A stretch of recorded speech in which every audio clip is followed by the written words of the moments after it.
Hello friends, welcome to my YouTube channel learn with mind map by Mamta Verma. So friends, आज की इस class के अंदर हम डिस्कशन करने वाले हैं साइमन कमीशन। जैसे कि आपने पहले भी सुना होगा कि बचपन से गो बैक साइमन या साइमन गो बैक के जो काले झंडे थे वो दिखाए जा रहे थे। तो उसके पीछे रीज़न क्या था वो साइमन कमीशन।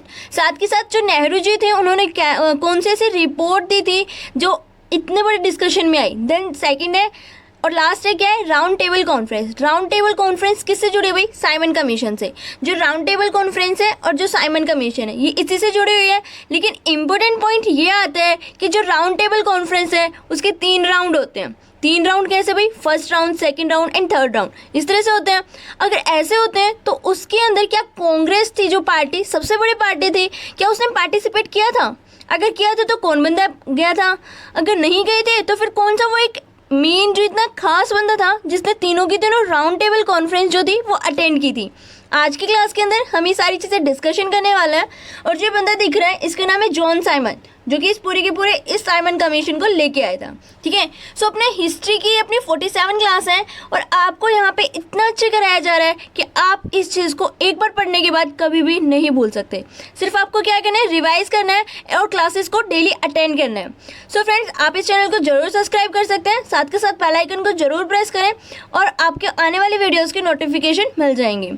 और साथ के साथ आपको क्या करना है, लाइक करना है और शेयर करना है अपने ऐसे फ्रेंड्स के साथ जो अभी 12th पास आउट करके निकले हैं, ताकि उनको चीज़ें स्टार्टिंग से ही अंडरस्टैंड हो। जैसे कि हमें काफ़ी बड़े होने के बाद ये चीज़ें समझ में आई थी, तो उनके साथ सेम ऐसी चीज़ें ना हो। सो स्टार्ट करते हैं अपने आज के इस लेक्चर को। आज का लेक्चर है अपना Simon go back. Simon go back के अंदर मेन चीज़ क्या होती है भाई? आप सबको पता है 1919 में क्या था, गवर्नमेंट इंडिया का कोई एक एक्ट आया था। ठीक है भाई, तो उन्होंने वहाँ पे बोला था कि हम 10 साल बाद, ठीक 10 साल बाद एक दूसरा एक्ट लेके आएंगे। तो 1919 के बाद भाई कौन सा एक्ट आना था? 1919 में जब आप 10 साल जोड़ते हो तो 1929 बनता है। ठीक है भाई, 1929 बनते हैं। तो ये तो जो साइमन कमीशन था वो तो 1927 में बना के बैठ चुके थे भाई साहब। अगर 1927 में बैठ चुके हैं बना के 1928 में लाएंगे। ठीक है भाई, लेकिन 1928 में जैसे ये लेके आते हैं तो इसका खूब जम के विरोध किया जाता है। ठीक है भाई, वो भी सही है, लेकिन इसके हेड कौन थे? अगर हेड की बात की जाए तो हेड थे कौन भाई? जॉन साइमन नाम का एक बंदा था। कौन था? जॉन साइमन नाम का एक बंदा था जो क्या कहते हैं, इस पूरे के पूरे ये जो बिल आते हैं, जो पूरा का पूरा एक कमीशन आता है, उसका हेड था। ठीक है भाई, लेकिन इसका विरोध क्यों किया जाता है? इसको काले झंडे क्यों दिखाए थे?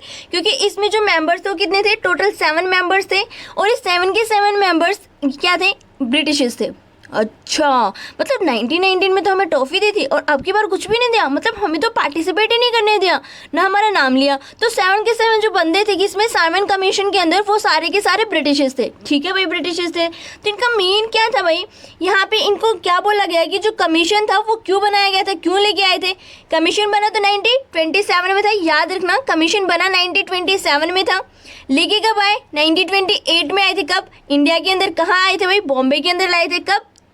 3 फरवरी 1928 को बॉम्बे के अंदर इसको लेके आए थे। मतलब 3 फरवरी 1928 को बॉम्बे के अंदर इसको लॉन्च कर दिया गया था, इसको ला दिया गया था। ठीक है भाई, लिया।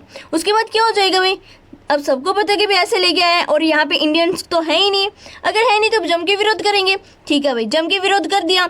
और जम के विरोध करने के बाद क्या होता है भाई? ये क्या है, जो साइमन कमीशन की जो कमेटी थी, इंडिया में 2 कमीशन था, जो कमेटी थी, जो 7 मेंबर्स थे, वो इंडिया के अंदर 2 बार विजिट करते हैं।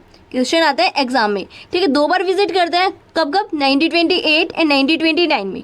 बोलोगे क्या करने आए थे? करने आए थे कॉन्स्टिट्यूशन के लिए कुछ भी चीज़ें हमारे से रिफॉर्म्स को ही प्रिपेयर करने। ठीक है भाई, तो क्या करते हैं, जो इनकी रिपोर्ट बनती है पूरी की पूरी, वो 1930 के अंदर ये सबमिट कर देते हैं, ले जाते हैं बना के। ठीक है भाई, ये सारी चीज़ें हो चुकी हैं। इतनी चीज़ें होने के बाद क्या होता है भाई? यहाँ पे जो कांग्रेस थी वो भी देख रही थी। कांग्रेस जो एम था वो क्या था भाई? वो पूरी की पूरी देख रही थी। पहले देख लेते हैं चाहते क्या है। ठीक है, उन्होंने देखा कि भाई ठीक है कि ये हमारे कॉन्स्टिट्यूशन के रिफॉर्म्स के लिए आए हैं। ठीक है, वो भी। लेकिन 1927 के अंदर एक कांग्रेस का सेशन होता है, सबको पता है, सेशन तो होना था, दिसंबर में होते थे। तो दिसंबर में जैसे सेशन होता है कांग्रेस का, मद्रास सेशन इसका नाम था, मद्रास सेशन होता है, जिसके अंदर क्या करते हैं, बाइकआउट कर देते हैं हर एक चीज़ को, ब्रिटिशर्स को। ठीक है भाई, और वो बाइकआउट ही बोलते हैं कि हम हर उस चीज़ तक करेंगे, हर उस फॉर्म तक चले जाएंगे जो हमारी एक मैक्सिमम लेवल है। अच्छा, ऐसा बोले क्या? हाँ जी, ऐसा बोला। तो यहाँ पे इन्होंने बोला कि जो हम साइमन कमीशन है उसका हम जम के विरोध करेंगे, उसकी हर एक चीज़ को बायकआउट करेंगे। इतनी चीज़ें क्लियर हो जाती हैं। देन उसके बाद यहाँ पे क्या होता है भाई, इसका पूरा का पूरा एक सेक्रेटरी था, सेक्रेटरी ऑफ स्टेट, जो कि पहले पोस्ट थी, आप जानते ही हो। सेक्रेटरी ऑफ स्टेट था कौन सा, बिरकन। इसको आप कुछ भी बोल सकते हो, बिरकन हैंड भी बोल सकते हो, जो मनाए वो बोल दो, बट नाम याद रखना कि ऐसे था। तो ये कौन था, सेक्रेटरी ऑफ स्टेट था। देन जितनी भी पार्टीज थी इंडिया के अंदर वो सारी की सारी अपोज करती हैं इस साइमन कमीशन का, ठीक है, अपोज करती हैं। तो बंदा भी बहुत चालाक था, ये जो सा सेक्रेटरी था, वो बोलते हैं किसको, मोतीलाल नेहरू को, भाई इधर आ, तू इधर आ, जो भी तुम्हें बायकआउट कर रहे हो ना, जो सारी चीज़ें दिल पे लगे हुए हो, कोई भी पार्टी नहीं मान रही, सारा अपोज कर रहे हो, तो वो क्या है, अगर तुम्हें हिम्मत है ना, बना के लाओ रिपोर्ट, और उस पर ना हर एक जितने भी ये छोटी मोटी पार्टी घूम रहे सबके थप्पे लगे होने चाहिए, तब मैं मानूंगा उसको। और जो तुम लाओगे ना लिख के, हर एक बात को मान जाएंगे। लेकिन स्पेशल जो एक कंडीशन रखी वो ये थी कि हर एक पार्टी उसके लिए एग्री होनी चाहिए, ठीक है। जैसे मुस्लिम महासभा, हिंदू महासभा, कांग्रेस पार्टी, ऐसी बहुत सारी पार्टीज थी, ठीक है। तो ये बोलते चलो ठीक है मैं ये सारी चीज़ें कर लूँगा। तो मोतीलाल नेहरू जी तो सोचो कर लेंगे, उन्हें नहीं थी इतनी बात का, नहीं पता था कि भी नहीं होगा। तो ओवरऑल क्या होता है, ब्रिटिशर्स बहुत तेज़ थे, बहुत चालाक थे, वो यहाँ पे फिर गेम खेल जाते हैं, क्योंकि उन्हें पता है हिंदू और मुस्लिम कभी एक नहीं हो सकते। नहीं हो सकते तो कैसे नहीं हो सकते, पहले ही पार्टीशन कर चुके हैं, पहले ही वहाँ पे डिवाइड एंड रूल पॉलिसी जो कि वो अपना चुके हैं, ठीक है भाई।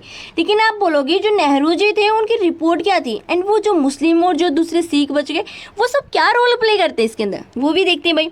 यहाँ पे क्या होता है भाई, मुस्लिम लीग थी, मुस्लिम लीग ने क्या कहा, उन्होंने बोला कि भाई जो मोतीलाल नेहरू जी, बात ऐसी है, हमारे भी कुछ पॉइंट्स हैं, आपको वो भी ऐड करने पड़ेंगे। तो मोतीलाल नेहरू भी ठीक है, आप ही अपना एक पेज पे लिख के दे दो, जो भी हमें सही लगेगा वो हम ऐड कर लेंगे, ठीक है। तो यहाँ पे जो वो पॉइंट्स देते हैं उनको नाम दिया गया है दिल्ली प्रपोजल, जो कि मुस्लिम ने अपना एक प्रपोजल दिया था, किस नाम से, दिल्ली प्रपोजल के नाम से जाना जाता है, 1927 के अंदर दिया था।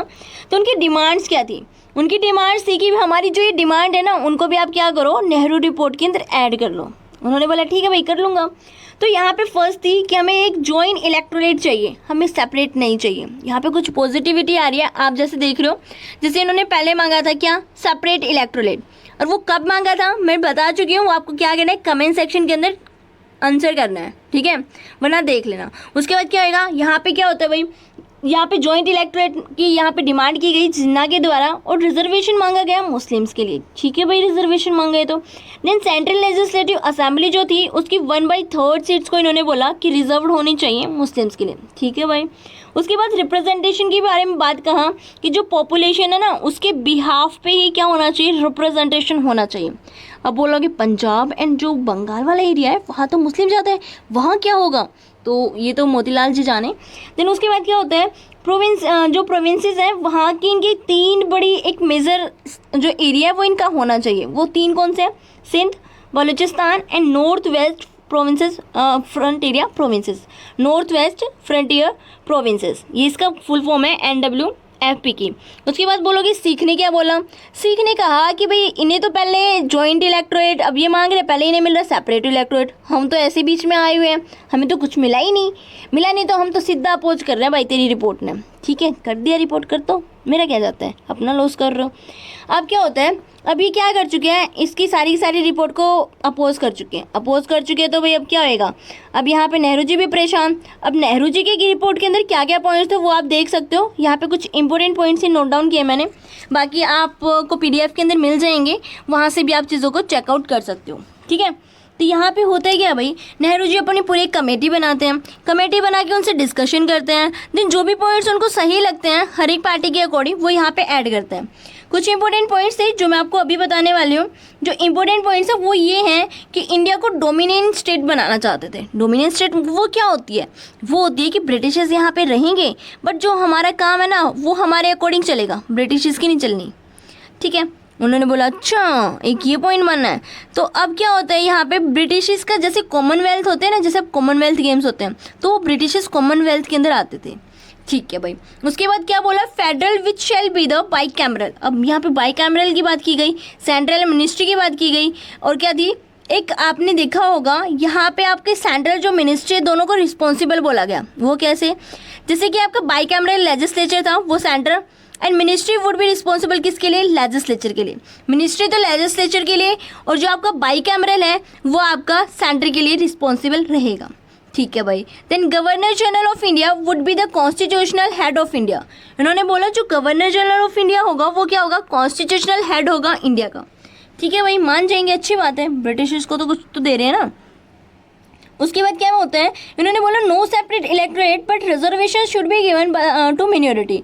हमने बोला कि जो नेहरू रिपोर्ट थी उसने बोला ठीक है नो सेपरेट इलेक्टोरेट, हमें कुछ सेपरेट नहीं चाहिए, हम जॉइंट में ही कर लेंगे, लेकिन हमारी एक डिमांड है कि हमें रिजर्वेशन चाहिए मिनोरिटीज़ के लिए। ठीक है, ये कुछ उनके इंपॉर्टेंट पॉइंट्स थे। साथ के साथ इन्होंने ये भी बोला था कि जो लैंग्वेज है उसके बिहाफ पे ही आप क्या करो? एरिया उसको डिवाइड करो। ठीक है, ये भी इनका एक इंपॉर्टेंट पॉइंट के अंदर आता है कि इन्होंने क्या बोला था? लैंग्वेज के बिहाफ पे आप क्या करो? डिवीज़न करो। उसके बाद बात करते हैं क्या इनकी रिपोर्ट जो थी वो एक्सेप्ट हुई या फिर नहीं हुई। अब बात आ चुकी है रिपोर्ट की, एक्सेप्ट होने पे बात आ चुकी है। अब कोई भी सपोर्ट तो नहीं करता, जिन्ना तो वैसे ही मुंह चढ़ा के बैठे हैं कि मैं तो नहीं कर रहा, उधर से सीख भी नहीं कर रहे कुछ भी साइन वगैरह। अगर मुस्लिम लीग का कोई पॉइंट एक्सेप्ट हो जाता है तो हिंदू तो वैसे ही अपोजिशन में है, तो हिंदू महासभा तो मानने वाली नहीं है कि बोलेंगे अच्छा भाई तूने इसके लिए ये कर दिया, अच्छा अब तो तू ये करेगा वो करेगा, कुछ ऐसे ही चलता रहता है। तो यहाँ पे टोटली अगर आप बात की जाए तो यहाँ पे अपोजिशन होता है। ठीक है, और जो पूरी की पूरी रिपोर्ट होती है सबमिट की जाती है 28 अगस्त 1928 के अंदर सबमिट कर दी गई। ठीक है, लेकिन आप बोलोगे जो आपने पार्टी बताई थी, पार्टी की भी ऐसे बनी थी, उसके अंदर मेंबर कौन थे? मेंबर तो नहीं बताया आपने, तो मेंबर्स का भी सुन लो। मेंबर्स कौन कौन थे? अली इमाम था, तेज बहादुर सप्रू था, MS अय्यर था, मंगल सिंह था, एंड सुक्यूब कुतुबुद्दीन था, और सुभाष चंद्र बोस एंड GR प्रधान। ये कुछ ऐसे मेंबर्स थे जो यहाँ पे काफ़ी इंपॉर्टेंट रोल को प्ले करते हैं। जैसे जवाहरलाल नेहरू तो खुद सेक्रेटरी थे, उसके बाद क्या थे यहाँ पे? Mangal Singh, SC Bose and CR Pradhan and Tej Bahadur Sapru. ये कुछ इंपॉर्टेंट बंदे हैं जिनके नाम यहाँ पे नोट डाउन किए गए हैं। तो यहाँ पे क्या था भाई, इनकी जो रिपोर्ट थी वो सबमिट हो चुकी है। अब रिपोर्ट तो हो चुकी है सबमिट, अब क्या होने वाला है? हमने दिल्ली प्रपोजल भी देख लिया कि भाई ठीक है मुस्लिम का कुछ दिल्ली प्रपोजल था, हमने नेहरू जी के भी पॉइंट्स को देख चुके हैं। अब बात करते हैं कि भाई होएगा क्या आगे, इसके आगे रिजल्ट क्या निकलने वाला है। तो नेहरू जो रिपोर्ट थी वो क्या होती है? रिवर्सल हो जाती है किसके? लखनऊ पैक्ट के। लखनऊ पैक्ट में क्या बोला था? सेपरेट इलेक्टोरेट मांगा था। ठीक है, रिजर्वेशन कब मांगा है? नेहरू रिपोर्ट के अंदर। तो दोनों में क्या एक दूसरे के अपोजिट है। ठीक है भाई, उसके बाद नेहरू जी ने सबमिशन कर दिया था अपनी रिपोर्ट के अंदर, तो उन्होंने सिर्फ एक डिमांड को एक्सेप्ट किया था, किसकी? मुस्लिम की। मुस्लिम का कौन सा था? दिल्ली प्रपोजल। जो दिल्ली का प्रपोजल था मुस्लिम के लिए उसको वो क्या थे? एक ही डिमांड को एक्सेप्ट किया गया था। तो जिन्ना तो भाई कैसे ही नहीं मानने वाला, तो जिन्ना तो चिढ़ जाएगा। तो क्या करता है वो? नेहरू जी को बोलता है कि अब देखना, अब मैं 14 पॉइंट्स की एक रिपोर्ट लाऊंगा अपनी, और वो आपके अपोजिशन में जाएगी। ठीक है, अभी तक तो मैं बोल रहा था कि मान जाओ मेरी बात को, हम भी ऐसे शांति से मान रहे हैं, लेकिन आप तो मान ही नहीं रहे। तो मैं क्या करूँगा? अपोजिशन में जाऊँगा। अपोजिशन में गए और 14 पॉइंट्स को लेके आए, और जो दिल्ली प्रपोजल के अंदर था उससे अपोजिट लेके आए। वो क्या पॉइंट था जानना जरूरी है ना? वो ये ज़रूरी था जानना, क्योंकि यहाँ पे तो इसने बोला कि हम क्या करेंगे? जॉइंट इलेक्टोरेट करेंगे। किसके अंदर? दिल्ली प्रपोजल के अंदर बोला। बट जब यहाँ पे 14 पॉइंट्स आएंगे तो ये सेपरेट इलेक्टोरेट की डिमांड करेंगे। ठीक है, तो आप देख सकते हो दिल्ली प्रपोजल के अंदर क्या बोला गया कि भाई हम क्या चाहिए? हमें जॉइंट इलेक्टोरेट चाहिए, और यहाँ पे क्या बोलेंगे? सेपरेट चाहिए। तो ऐसी ये चीज़ें थी जो मैंने आपको डिस्कशन की।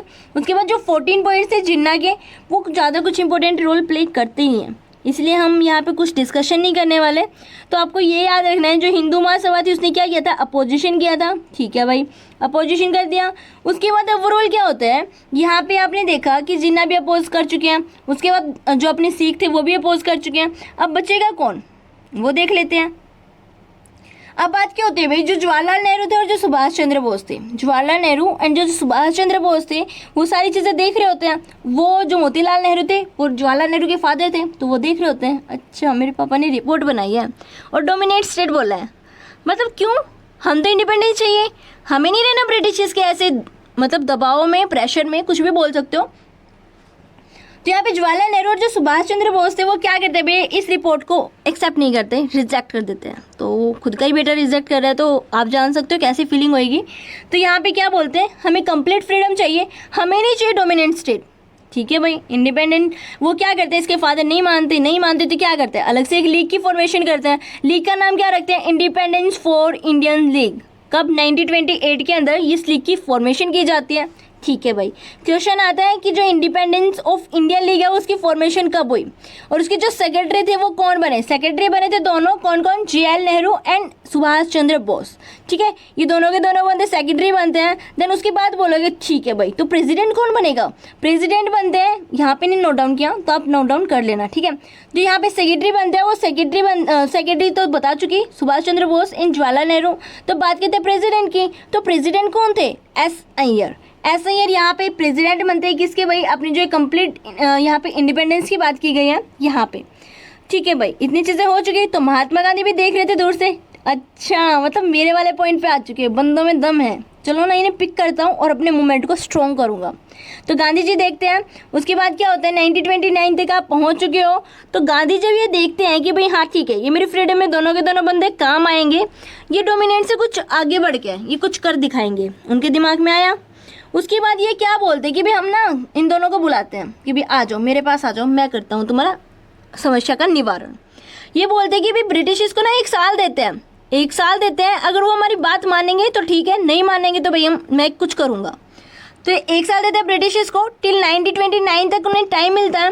और जब नवंबर 1929 का टाइम आ जाता है तो दोनों बंदे फिर आते हैं कि भाई गांधी जी आपने तो बोला था ये करोगे वो करोगे, इन्होंने तो हमारी बात ही नहीं मान रहे, ना हमारे ऊपर कुछ ध्यान दे रहे हैं, अब क्या करें। तो गांधी जी बोलते हैं कि भाई ठीक है, रिस्पॉन्स ना देने दो, हम क्या करेंगे, एक दिल्ली के अंदर एक मैनिफेस्टो किया। ठीक है, तो यहाँ पे क्या किया, दिल्ली के अंदर एक मैनिफेस्टो को यहाँ पे बनाया गया, मैनिफेस्टो किया। उसके अंदर क्या चीज़ थी भाई, उसके अंदर ये था कि इन्होंने कुछ अपनी चीज़ों की डिमांड की। गांधी जी ने कहा कि मैं कुछ चीज़ों की डिमांड करता हूँ, अगर मानेंगे ठीक है, वरना मैं अभी देखना सिविल डिसोबीडियंस मूवमेंट को लॉन्च कर दूंगा। अच्छा, मतलब बंदे भी खुश हो गए, दोनों के दोनों बंदे क्या खुश हो गए। कौन कौन भाई, JL नेहरू एंड सुभाष चंद्र बोस। ठीक है भाई, खुश हो गए तो अच्छी बात है। तो जो दिल्ली का मैनिफेस्टो था उसके अंदर क्या था, एक तो राउंड टेबल कॉन्फ्रेंस जो थी, जो उसका ऑफर था वो क्या था, डोमिनेंट स्टेट का बनाने के लिए था। ठीक है, उसके बाद मेजोरिटी थी किसकी, कांग्रेस की, आप सब जानते हो सबसे बड़ी पार्टी कौन थी, कांग्रेस थी। उसके बाद यहाँ पे क्या होती है भाई, कॉन्सलेशन हो जाती है कुछ डिसीजंस के अंदर। ठीक है, यहाँ पे बात हो चुकी है दिल्ली मैनिफेस्टो के अंदर, इन्होंने कुछ कहा था कि भाई राउंड टेबल कॉन्फ्रेंस के अंदर आपने ऑफर देने के लिए कहा था किसका, डोमिनेंट स्टेट का।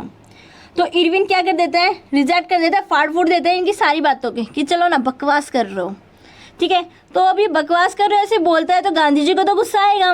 गांधी जी को गुस्सा आएगा तो क्या करेंगे, सिविल डिसोबीडियंस मूवमेंट को लॉन्च करने के लिए बोलेंगे कि अब मैं क्या करूँगा, सिविल डिसोबीडियंस मूवमेंट को लॉन्च कर दूंगा। ठीक है, यहाँ पे सिविल डिसोबीडियंस को लॉन्च करने के लिए गांधी जी मतलब बोल चुके हैं, अपने अनाउंसमेंट कर चुके हैं। तो अब नेक्स्ट के अंदर क्या होगा, नेक्स्ट वीडियो के अंदर हम डिस्कशन करेंगे क्या कि भी जैसे कि आप ये सिविल डिसोबीडियंस मूवमेंट को लॉन्च कर रहे हैं तो उसके पीछे की क्या क्या चीज़ें हैं जो हमें जाननी बहुत ज़रूरी है। सो फ्रेंड, जितना भी कराया जाता है आपको सिर्फ रिवाइज करना है और रिवाइज करना है अच्छे से, ताकि आपको चीज़ें समझ में आए। और आपके अगर किसी भी पॉइंट पे, चाहे वो आपकी हिस्ट्री हो, पॉलिटी, कोई भी सब्जेक्ट है, कहीं भी अगर आपको डाउट है, आपको लगता है कि आपका वीक है, तो आप कमेंट सेक्शन में ज़रूर बताइएगा।